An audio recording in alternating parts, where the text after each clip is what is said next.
Joseph. Somewhere on the Atlantic Ocean, 1939. 11 days from home. Joseph's mother grabbed for his father's flailing arms, but Aaron Landau was too strong for her, thin as he was. "No, no! They're coming for us," he said, his eyes frantic. "The ship is slowing down. Can't you feel it? We're slowing so they can turn us around, take us back to Germany." Joseph's father pulled his arm away and knocked over a lamp. It fell to the floor with a crash, and the light went out. "Joseph, help me," his mother begged. Joseph pulled himself away from the wall and tried to grab one of his father's arms while his mother went for the other. In the corner of her bed, Ruthie buried her face in Bitsy's ears and cried. "No!" Joseph's father cried. "We have to hide! Do you hear me? We can't stay here. We have to get off this ship." Joseph grabbed his father's arm and held on tight. "No, Papa, we're not turning around," Joseph said. "We're slowing for a funeral at sea." Joseph's father stopped dead, but Joseph kept a tight hold on him. He hadn't wanted to tell his father about the funeral, but now it seemed the only way to calm him down. Aaron Landau's bulging, haunted eyes swept to his son. "A funeral? Who's died? A passenger? It was the Nazis who did it. I knew they were on board. They're after us all." He began to thrash again, more panicked than before. "No, Papa, no," Joseph said. He fought to hold on to his father. "It was an old man, Professor Weiler. He was sick when he came aboard. It's not the Nazis, Papa." Joseph knew all about it. Ruthie had begged him to go swimming in the pool with her and Renata and Evelina that afternoon. But Joseph was a man now, not a boy. He was too old for kids' stuff. He'd been walking the outside boardwalk on B deck instead, keeping an eye out for the man from the engine room, Shindig, and his friends, when he'd heard a cry from one of the cabin portholes. Peeking inside, he saw a woman with long, curly black hair and a white dress, sobbing as she lay across the body of an old man. Captain Schroeder and the ship's doctor were there too. The man in the bed was perfectly still, his mouth open and his eyes staring blankly at the ceiling. He was dead. Joseph had never seen a dead body so close up before. "You there, boy!" Joseph had jumped. A woman walking her little dog on the boardwalk on B deck had caught him peeping. He had sprinted away as the little dog barked at him, but not before Joseph heard the ship's doctor say that Professor Weiler had died of cancer. In his family's cabin now, a few hours later, Joseph still clung to his father's arm, trying to calm him down.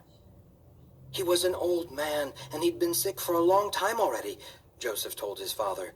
"They're burying him at sea because we're too far away from Cuba." Joseph and his mother hung on to his father until Joseph's words finally got through.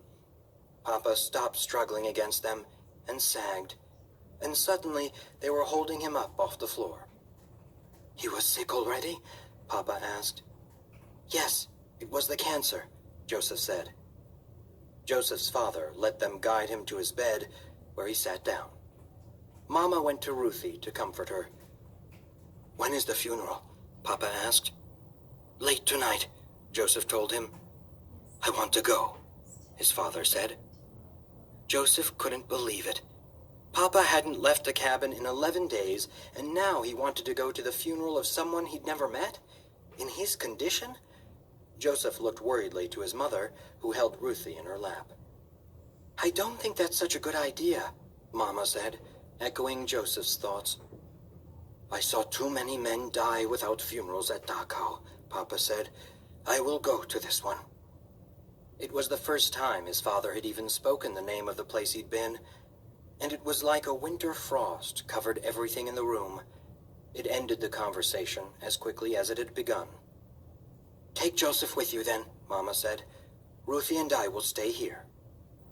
That night, Joseph led his father to A deck aft, where the captain and his first officer waited with a few other passengers. The passengers' clothes looked shabby, and it was only when he heard his father tearing his shirt that Joseph understood. Ripping your garments was a Jewish tradition at funerals, and they had torn theirs in sympathy with Mrs. Weiler. Joseph pulled on his own collar until the seam ripped. His father nodded, then led him to the sandbox by the pool and had him take a handful of sand. Joseph didn't understand, but he did as he was told. The elevator to A deck arrived, and Mrs. Viler emerged first, a candle in hand. Behind her came the rabbi and 4 sailors, who carried Professor Viler's body on a stretcher. He was bound up tight in a white sailcloth like an Egyptian pharaoh. "Hold on there." The man from below decks, Shindik, pushed through the small crowd with 2 fellow crew members. "I'm Otto Shindik, the Nazi party leader on this ship," he said. "And German law says that a body buried at sea must be covered with the national flag." Shindik unfurled the red and white Nazi flag with the black swastika in the middle, and the passengers gasped. Papa pushed his way forward. "Never! Do you hear me? Never! It's a sacrilege!" He was shaking worse than ever. Joseph had never seen his father this angry, and he was frightened for him. Shindik wasn't the kind of man you wanted to mess with. Joseph grabbed his father's arm and tried to pull him away. Papa spat at the feet of Shindik. "That is what I think of you and your flag." Shindik and his men surged forward to avenge the insult, but Captain Schroeder quickly intervened. Stop this at once! Steward!" Captain Schroeder commanded. Shindik addressed his captain, but never took his eyes off Joseph's father. "It's German law, and I see no reason for an exception to be made in this case." "And I do," Captain Schroeder said. "Now, take that flag and leave here, Mr. Shindik, or I will relieve you of duty and have you confined to quarters." The steward held Papa's gaze a long moment more. His eyes shifted to Joseph, giving him goosebumps, and then Shindik turned and stormed away. Joseph's chest heaved like he'd been running a marathon. He was so wound up, he was quivering worse than his father. Sand slipped from his shaking fist. The captain apologized profusely for the disturbance, and the funeral continued. The rabbi said a short prayer in Hebrew, and the sailors slid the body of Professor Viler over the side of the ship. After a moment, there was a quiet splash, and the mourners said together, "Remember, God, that we are of dust." One by one they stepped to the rail, where they released handfuls of sand, the sand Joseph's father had told him to take from the sandbox. Joseph joined his father at the rail, and they scattered their sand in the sea. Captain Schroeder and his first officer put their caps back on and saluted. They touched the brims of their hats, Joseph noticed, instead of giving the Hitler salute. Without words, the funeral service broke up. Joseph expected his father to return to their cabin right away, but instead, he lingered at the rail, staring down into the dark waters of the Atlantic. What is he thinking? Joseph wondered. What happened to him at Dachau that he's now a ghost of the man he once was? At least he didn't have to be buried in the hell of the Third Reich, his father said. The ship rumbled softly, and Joseph knew the captain had restarted the engines. They were on their way to Cuba again. But how much time had they lost? Isabel. The Straits of Florida, somewhere north of Cuba, 1994. One day from home. The tanker emerged from the darkness like some giant leviathan come to swallow them. It stood at least 7 stories tall out of the water, and was so wide it filled the horizon. Its pointed bow sent huge waves sluicing away, and 2 massive anchors stood out from the sides like the horns on a monster. Isabel quailed in fear. It was straight out of a nightmare. "A ship!" Lito yelled. "We've drifted into the shipping lanes!" But by now, everyone had seen it. The rumble of the ship's massive engines had awakened Mommy and Senora Castillo, and everyone was scrambling around in the boat in a panic, making it rock dangerously. "It's coming right for us!" Amara screamed. Isabel climbed over Ivan, trying to get as far away from the tanker as she could. She slipped and fell with a splash into the bottom of the boat.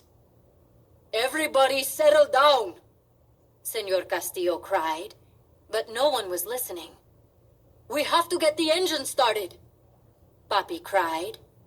He yanked frantically on the starter chain, barely giving the engine time to cough and die before he yanked on it again. Don't! You'll flood it, and it'll never start, Luis said, trying to wrestle the chain from him. Where are the matches? Lito cried. We have to start a fire. They can't see us in the dark. Here, said Ivan. He lifted a matchbox from the styrofoam carton that held the few emergency supplies they'd brought. No! Papi yelled. He lunged for Ivan's outstretched hand, and together they fell against the side of the boat, tipping it. Isabel's mother fell into the pool of water on the bottom and slid into the side of the boat with a thump. Isabel crawled to help her. Lito grabbed Papi by the shirt. What are you doing? He demanded. Papi held the matchbox out of Lito's reach.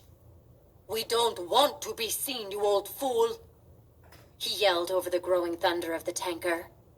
If they see us, they'll have to rescue us. It's maritime law. And if they rescue us, they'll send us back to Cuba. Would you rather they send us to the ocean floor? Lito yelled. Isabel couldn't help looking up as she pulled her mother out of the water. It's getting closer, Isabel cried. The tanker was still hundreds of meters away, but it was so huge it felt like it was on top of them. They were never getting out of its way. Isabel's heart thumped so hard she thought it was going to burst right out of her chest. If we don't want them to know we're here, maybe we shouldn't start the engine, Amara yelled. They'll never hear us no matter what we do, Senor Castillo said. The tanker was so loud now it sounded like a jet engine. He and Luis flipped a switch on their own engine and yanked the starter chain again. A puff of gray smoke poofed out from the engine, but it didn't catch.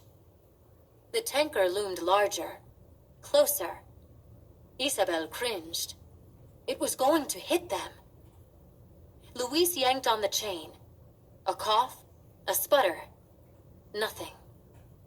Cough, sputter, nothing. Cough, sputter, nothing.